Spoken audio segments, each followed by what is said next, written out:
This is Hashtag History episode 151. I'm Rachel. And I'm Leah. And welcome back for season 16 of the podcast. Sweet 16. Sweet 16. I like thinking of it that way. This is going to be a great season. Oh, yeah. Just like everyone's 16th birthday was. I actually don't have many memories of my 16th birthday other than getting my driver's license, and that's it. Yeah, I don't either. I probably didn't have that much fun knowing me. Right. Although my 16th birthday really was only in a couple years ago. So, it's just a handful. It's weird that we don't remember, It's so odd that I don't remember 2 to 3 years ago. But anyway, this is our second season now with our new release schedule. And I'm really liking it. I think this is working really well for us. So I hope that our listeners are enjoying it.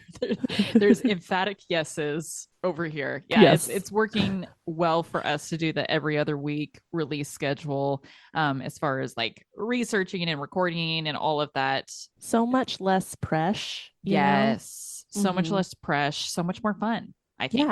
Yeah. So I wanted to start the season off with almost a continuation of last season. I realized as I was doing the research for one of the last episodes of last season, the Nuremberg trials, that I don't know if anyone maybe noticed. I kept going off on various tangents about World War II and the several nuances to it. What? Yeah, no. You barely noticed. Yeah. That episode was 6 hours long and 1 hour of it was about the Nuremberg trials. And anyway, that made me realize that maybe I just really want to talk about World War II more. Yeah. And so inspired by that desire, I decided to take us directly to a unique, nuanced, and little known story from the Second World War. I'm so excited. I'm so excited for this episode. The word nuance is going to be the motto because this is such a nuanced story, and I can't wait to hear what you think and what our listeners think. Yeah, very niche for sure. Very niche, very little known, and very nuanced. This week, we will be discussing Hiroo Onoda. He was a Japanese soldier who fought in the Imperial Japanese Army in World War II until 1974. You heard that right, people. Yeah. Do you know what was happening, Leah, in 1974? I mean, well, let me rephrase, okay, because I'm not actually asking you what was happening in 1974. What was not happening in 1974? Well, World War II was over for quite some time by then. That is precisely the answer I was looking for, because World War II was not happening in 1974. In fact, the Second World War ended in, 1945. Onoda, along with a few other Japanese soldiers, continued to fight in the war for years after it ended, not believing that the war had indeed ended. He hid in the jungles of the Philippines for 30 years until at the age of 52, his former commanding officer specifically flew. I say specifically because the fact that it was his former commanding officer is very important to the story. This commanding officer flew from Japan to the Philippines to tell Onoda personally that he had been relieved of duty. It is such a fascinating story, and I think a great way to open up this season of the podcast. I remember when we first started the podcast, somewhat of a running joke that we had was the pride that one gets in being the person at the party that knows like random facts and random stories from history. Yes. and this is definitely one of those stories. A quick side tangent. I was at a local book club the other night, and maybe it was the wine that we were drinking, but this lady was talking to me about how it was a new lady to book club. We were like kind of getting to know each other a little bit. And she was talking about how she dropped out of nursing school because she was like, I realized I just could not do it. And like the number one reason why is because mouth stuff. She's like, mouth stuff is so gross to me. Then my history nerd ass was like, but do you know about the radium girls? Do you want to talk about some really gross mouth stuff? And then all of a sudden I had like half the table raptured in on this story about the radium girls. You're like, listen, children. You children, here. Let the old history lady tell you some stories. Anyway, this is one of those stories. It's a little known story, but a fascinating one that is sure to entertain any dinner guest. And that's my infomercial. Let's just get into the drink. I love it. I'm Rachel. And I'm Leah. And this is Hashtag History, the podcast for both history nerds and history haters alike, where we dive into history's greatest stories of controversy, conspiracy, and corruption.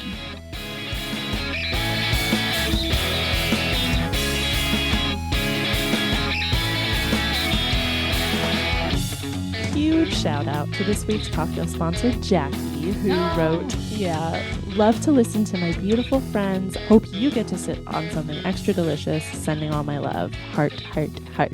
Thank you, Jackie. And based on the looks of this drink, I do think we're having something extra delicious this week. Yeah, it looks very fresh, if you will.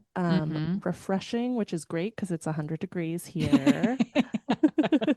Because we're only melting as we're speaking. Yeah.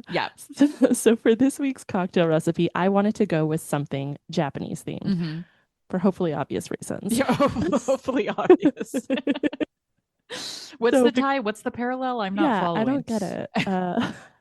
So because you can also literally never go wrong with a mule, I landed on a cocktail I found on a website called insanelygoodrecipes.com. Other than learning about history, obviously, my second favorite thing about this podcast is like learning every single variation of a mule, because I think we've almost had them. There are so many other options, Rachel.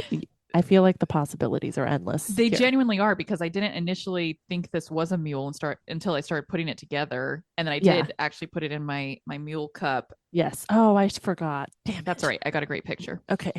Good. So shout out to insanelygoodrecipes.com for their 10 classic Japanese cocktails article. Very, very fun read if you're interested. According to the article, quote, "This cocktail is a twist on the classic Moscow Mule, which is made using vodka, lime juice, and ginger beer." We're familiar. Yeah, we know. You don't need to tell us.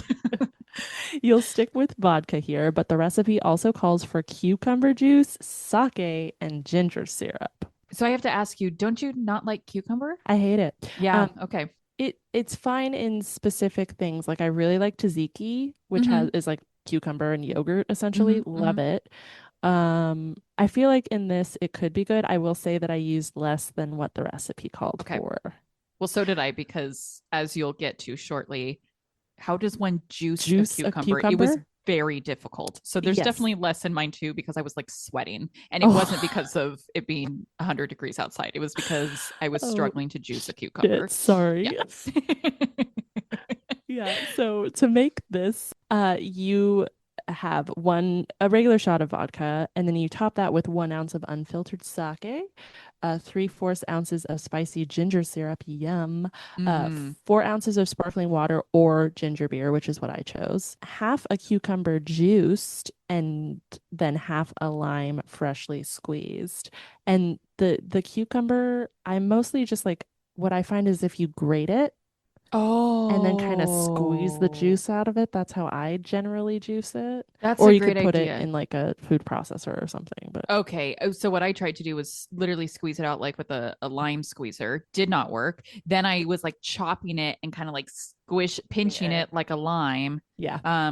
So actually what ended up happening is I just have a ton of chopped cucumbers in here. So if the mic picks up me crunching at some point, I'm crunching my drink. Yeah, no, I think that it's really the essence of cucumber that you need, in my opinion. The essence maybe that's is there. Maybe that's because I don't like cucumber. But and me, I'm like, can we put an entire cucumber in this with some ranch on the side, please? Yes. All right, ready? Yes. Cheers. Cheers. Clinkies. Brilliant. Brilliant. Gorgeous. Stunning. Marvelous. All stunning. Stunning. All stunning. Rating 9.5. Yeah, I'm gonna go 8. Oh, only because I'm so lame. I use sparkling water because it's what I had and not ginger beer. I think if there was ginger beer in here, it would have been like an 11. Yeah, because I love cucumber and obviously love mules. And you know what? Even as someone who doesn't like cucumber, I would drink this with maybe even a little bit more cucumber. Really? I think cucumber's growing on me, you know? That's good. I realize that it tastes very similar to like melon, and I think that helped me wrap my mind around enjoying it more. That's how I've always felt about cucumber. It's essentially water. Yeah. That's green. That's healthy for you. That's the way I've always thought about cucumbers, is they're like healthy. Well, this is delicious. Thank you. Oh, yeah. Thank you. And once again, I'm forever impressed that there are just so many variations of mules, and I am here to try all the variations. Yes. And very refreshing, I will say. Not that I am even remotely interested in going outside right now, but if I were, I would take this with me. I love that. Mm-hmm. 100%. But also, we will not be testing out that theory. So I don't think a deep dive into Japan's role in World War II is necessary, but perhaps a brief synopsis. In 1940, Japan signed an alliance with the Axis powers, Germany and Italy. And then in 1941, they attacked Pearl Harbor, which is arguably what brought the United States into the war. So, large role played here by Japan. Simultaneously, Japan was also attacking, invading, and occupying other regions such as Singapore, Indonesia, and the Philippines. And that's where our story today picks up. The Japanese occupation of the Philippines began in 1942. This same year, a 20-year-old Japanese man named Hiroo Onoda was ordered to join the Imperial Japanese Army, and 2 years later was sent to the now Japanese occupied Philippines, where he would engage in guerrilla warfare efforts there. And I think it's really important to the overall trajectory of this story to highlight that Onoda's training and experience was in guerrilla warfare as opposed to more traditional warfare. Humor me, hashtag history listeners, Leah, as I belabor a point that I'm sure you all are already very familiar. But guerrilla warfare is literally referred to sometimes as irregular warfare. And that is because it does not operate in the way traditional conventional warfare does. What? Yeah, I know. Start taking notes. But by that, I mean that guerrilla warfare is all about small forces that engage in things like ambushes and sabotage and raids and whatnot. This is as opposed to quote unquote regular warfare that has things like large scale forces with strategies and battle lines and so on and so forth. The fact that Onoda was a guerrilla trained serviceman plays a lot into the trajectory of his story. Here in the Philippines, Onoda's role was to make it virtually impossible for an Allied invasion. This meant destroying the airstrip landing on the island and the pier.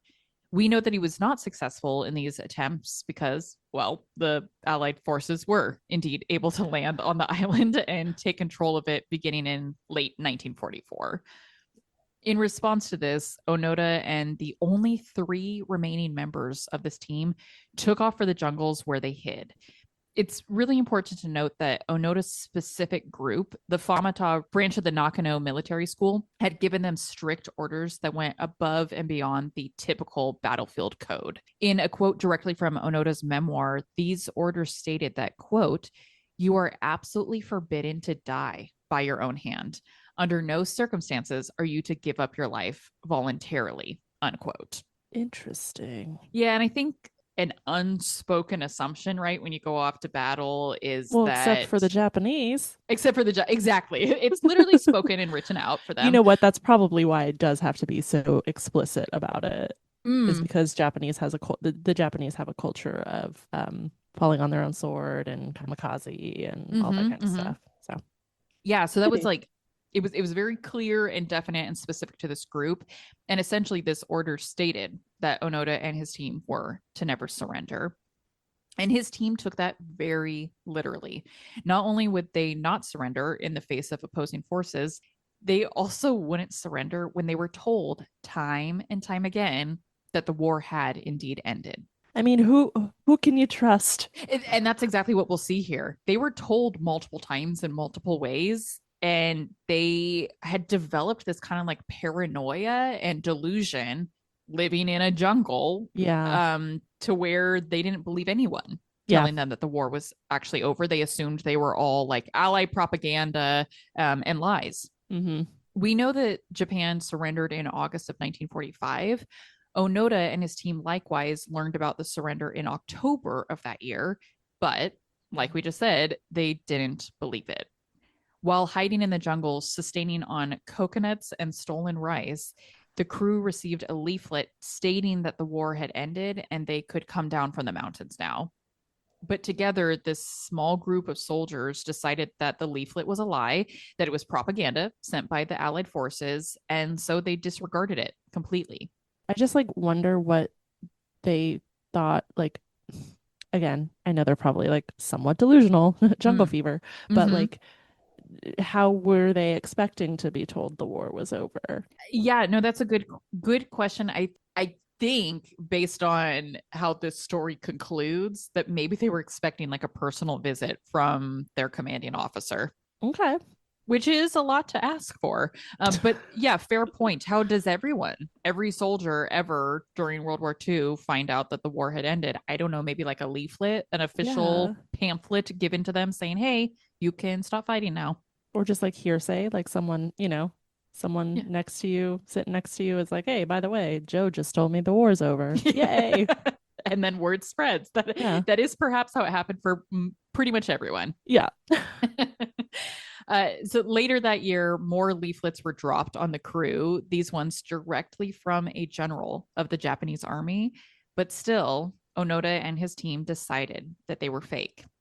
Even later in 1952, This was almost a decade later, right? almost a decade later already, members of their families sent them packages, which included pictures and letters telling them that the war was over. And yet they still did not believe these. They believed them, again, to be like fake enemy propaganda. Mm-hmm. The delusion here it's deep. And Or did they really like living in the jungle, living off rice and coconut? it does sound enticing, but I'm going to vote no. Okay, just throwing that possibility out there. I appreciate seeing things from all perspectives. I feel like that one is probably a hard no. But I do, from reading parts of Onoda's memoir, I do kind of understand the delusion that existed here. He stated in his memoir that he and his crew, quote, had developed so many fixed ideas that they were unable to understand anything that did not conform to them, unquote. Yeah. And I think I feel like you can probably speak to this better than I can because I feel that you're more familiar with social psychological themes. But like the social environment that exists when you're this small group of people that have been forced to band together, you're literally life and death to each other, Mm-hmm. and the group think Yeah, that I mean happens there. it's the same thing that happens in cults, like how Mhm. people say like how can intelligent people, Mhm. believe this or go on with this like cult behavior, and you have a set of fixed ideas and a very small echo chamber, Mhm. and those ideas just keep perpetuating themselves, and God, saying that is making me think of things that are happening today. And What is something happening? what? Is something happening? I think that's exactly it. It's just like a cult, and almost this is like an accelerated cult Yeah. experience, right? Because it's literally war. It is literally life and death. Mm-hmm. And it is such a small group that while this story is insane and crazy that someone fought in World War II all the way through the mid 70s, I can also see that other side of it. And I can actually understand the delusion and the groupthink that was happening here. Yeah.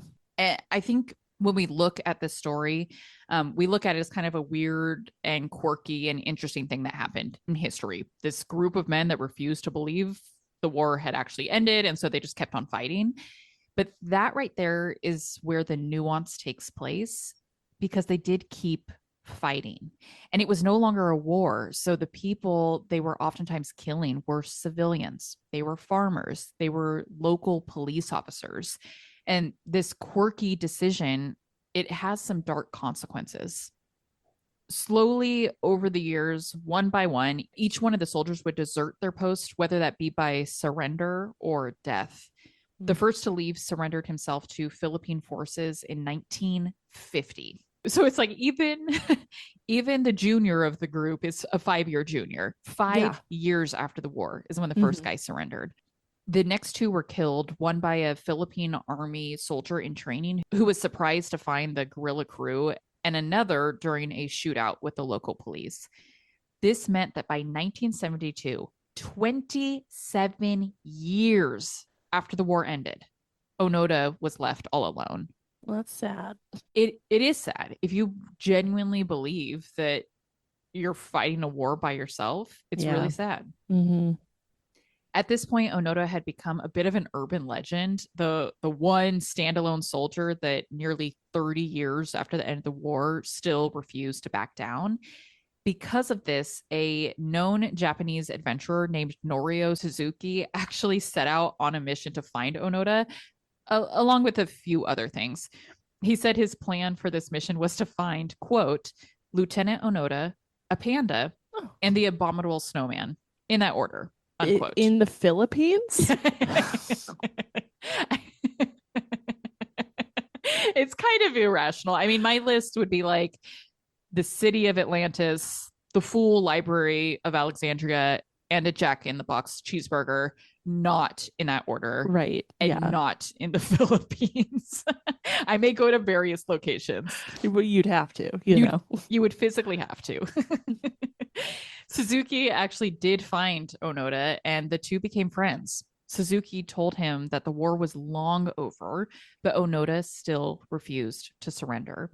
He said he would only surrender if he was given specific orders to do so by a specific commanding officer, Major Yoshimi Taniguchi. Suzuki returned to Japan and presented this information to the government, who fortunately found Taniguchi still alive and now working as a bookseller. Taniguchi then personally flew to the Philippines along with Suzuki and met with Onoda face to face, where he officially told Onoda to stand down. What if this guy died? I had the same thought as I was doing my research. Like, is there any other vessel that Onoda would have trusted? Yeah. To deliver this message? And if not, would he still be fighting? Is there potential he would still be out there along with the abominable snowman?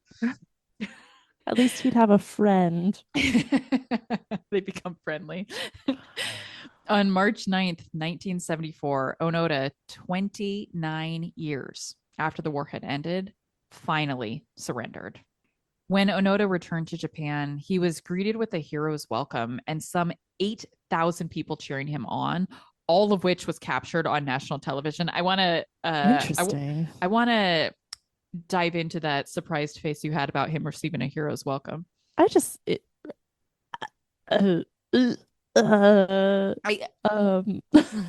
Consider what you were saying earlier about Japan and its traditional values. Yeah. That's why he was praised, right? It's for his loyalty and his commitment to Japan. Sure.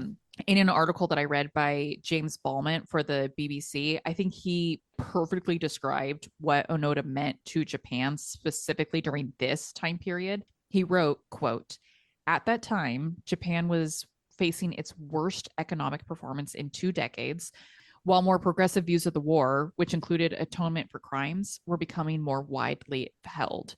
Onoda offered a timely reminder of the traditional and positive Japanese virtues of bravery, loyalty, pride, and commitment that had been widespread during wartime. His re-emergence offered a useful propaganda tool for the country's powerful conservatives, or at the very least, a good distraction," unquote. I think that quote accurately sums up not just what Onoda did for Japan at the time, but also what Japan did for Onoda. Because of how much things had changed in Japan during his time in the Philippines, Onoda found himself disillusioned with the culture and society. That was going to be my comment, is like that it would literally be like time traveling. Mm-hmm. Mm-hmm. The technological advances from the 40s to the 70s is astounding. Like, it would be so crazy and impossible to comprehend. Definitely.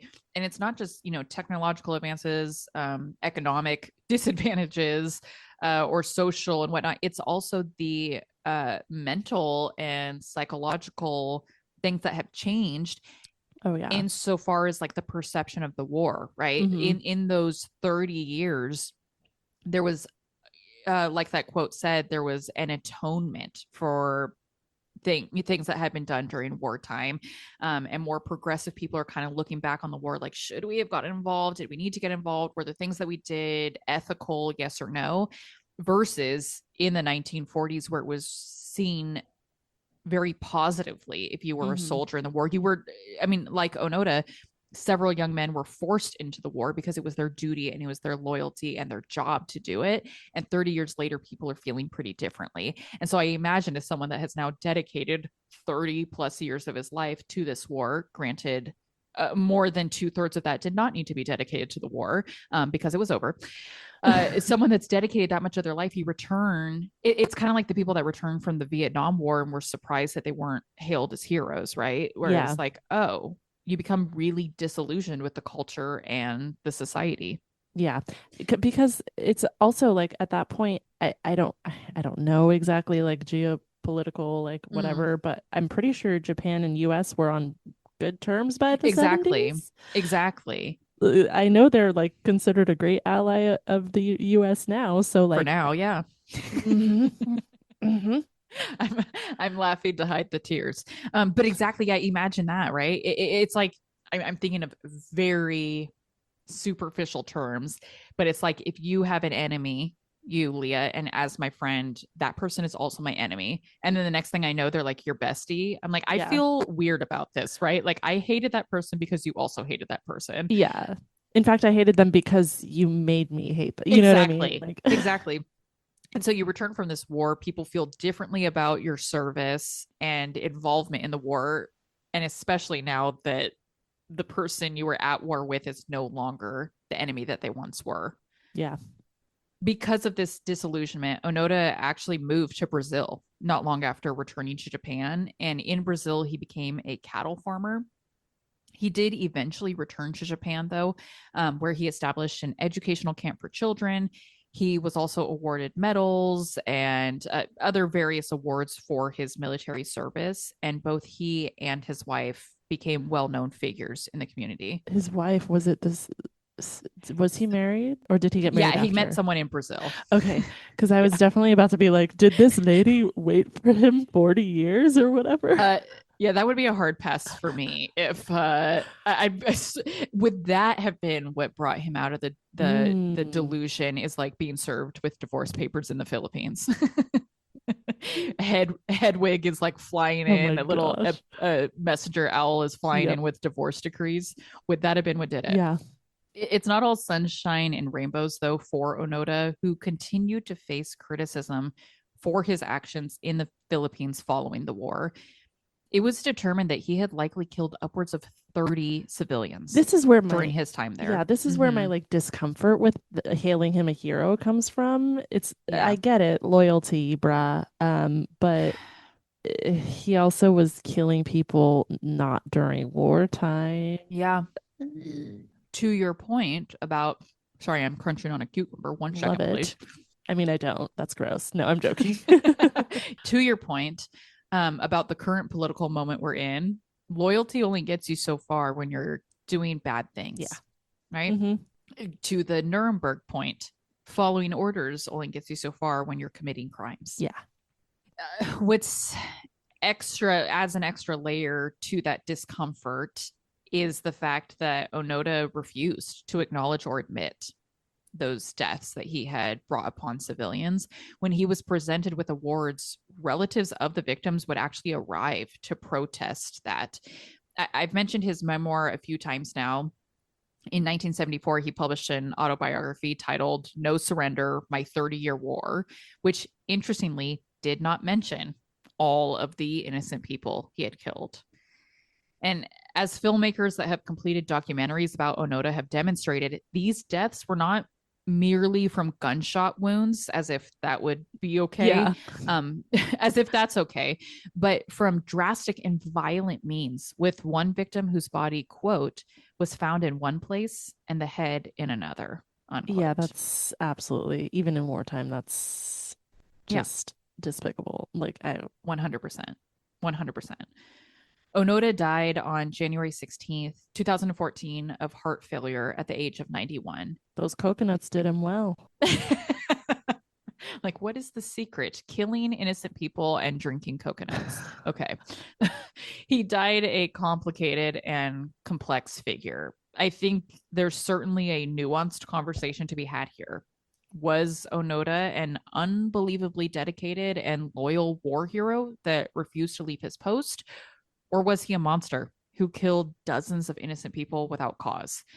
I think the truth lies somewhere in the middle. Just like all things, those 2 points are not mutually exclusive. He can be both of those things. You know, he is both a monster and a very dedicated, loyal soldier. Right.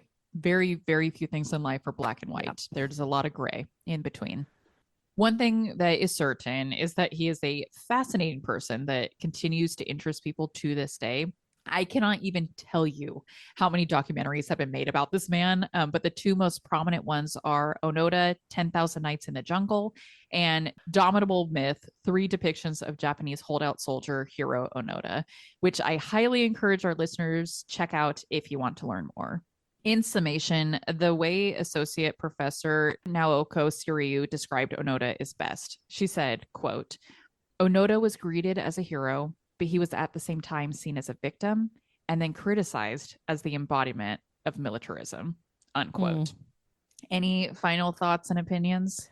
No, this is a fantastic jump into the season. Very excited.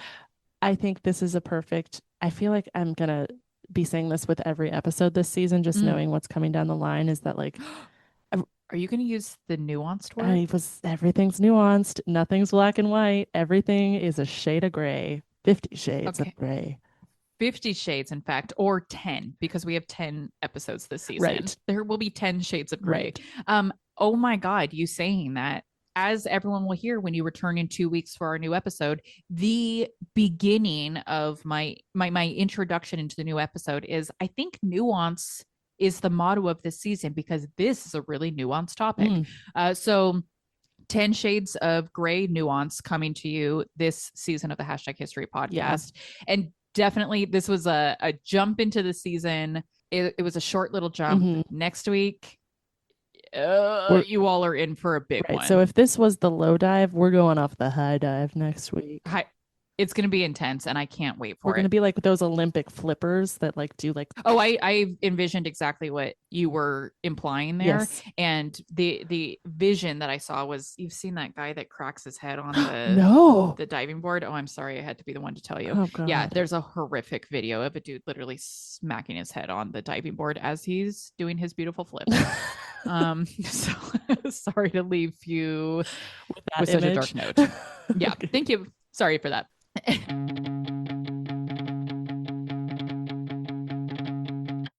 Thank you all so much for listening to this episode of #History. All sources we use to put together this episode can be found on our website at #history-pod.com. Subscribe. Oh, sorry. I was looking at a cucumber and skipped a line. Thank you so much to my husband, Alex, for editing the podcast. You are the best. Thank you. Angel. Subscribe to us on whatever podcast platform you use, share about us with your family and friends, and then give us a rate and review. And be sure to check us out on Instagram. We are at #history_podcast. And I'm going to say this last little bit with a cucumber in my mouth. Come join us over on Patreon, where for as little as $1 a month, you can help support our books and booze supply. Sorry, I got to move it to the other side of my mouth. Yeah. This is really a place where you can just support the podcast. In exchange for your support, I feel like I have a retainer in. In exchange for your support, you will receive an automatic 15% off all merchandise, and we mail you cards and stickers. Yeah, now you know what it feels like to have Invisalign. I was thinking of that. Yes, I was. Yeah. Except pain also. So, you know. This is not painful. This is delicious. All right, thank you. Thanks. Bye. Bye.